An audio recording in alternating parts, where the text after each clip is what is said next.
अरे भाई, तुम कौन हो और इस सुनसान जंगल में क्यों बैठे हो? मैं सीतापुर गांव का रहने वाला हूं और मेरा नाम रामू है। मैं एक बहुत ही गरीब आदमी हूं। आज सुबह ही मेरी पत्नी ने मुझसे झगड़ा किया और मुझे खरी खोटी सुनाकर घर से निकाल दिया। उसने मुझसे कहा है कि मैं जाकर बहुत सारा धन कमा कर लाऊं।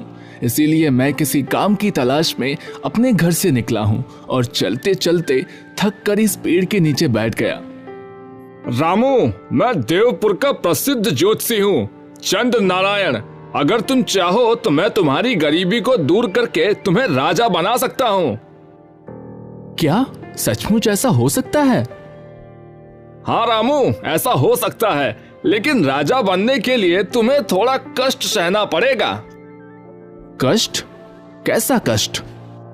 रामू, मुझे तुम्हारे हाथों में राजयोग की रेखा बनानी पड़ेगी। लेकिन हाथ में ऐसी रेखा किस प्रकार बनाई जा सकती है? मुझे कटार से तुम्हारी हथेली पर एक रेखा खींचनी होगी। ऐसा करने से तुम्हें थोड़ा दर्द तो महसूस होगा, लेकिन उसके बाद तुम्हारी किस्मत बदल जाएगी और तुम्हारी किस्मत के बंद दरवाजे हमेशा के लिए खुल जाएंगे। ज्योतिषी की बात सुनकर रामू सोच में पड़ गया और फिर कुछ देर तक सोचने के बाद वह कहने लगा, मुझे आपकी बात मंजूर है ज्योतिषी जी। आप जल्दी से मेरी हथेली पर एक ऐसी रेखा खींच दीजिए। यह सुनकर ज्योतिषी ने अपनी कटार निकाली और रामू के हाथ में एक राजयोग की रेखा बना दी और फिर बोला, रामू, अब तुम यहाँ से जाओ। तुम्हारी किस्मत में राजयोग अब बन चुका है। जल्दी ही तुम किसी देश के राजा जरूर बनोगे। रामू ने ज्योतिषी को प्रणाम किया और वहां से चल दिया।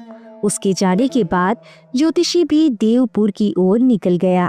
रामू खुशी से उछलता कूदता आगे बढ़ जा रहा था। राजा बनने की खुशी में वह काम धंधे की बात तो पूरी तरह से भूल ही चुका था। अब तो वह यह सोच रहा था, अब मैं राजा बन जाऊंगा तब अपने गांव वालों को दिखाऊंगा कि मैं निखट्टू नहीं हूँ। मुझे राजा बना हुआ देखकर मेरी पत्नी जानकी और बच्चे बहुत ही खुश हो जाएंगे। इस नगर में जाने से पहले क्यों ना मैं इस मंदिर में शीश झुकाता चलूं। यह सोचकर रामू नजदीक के ही एक मंदिर में चला गया। मंदिर में जाकर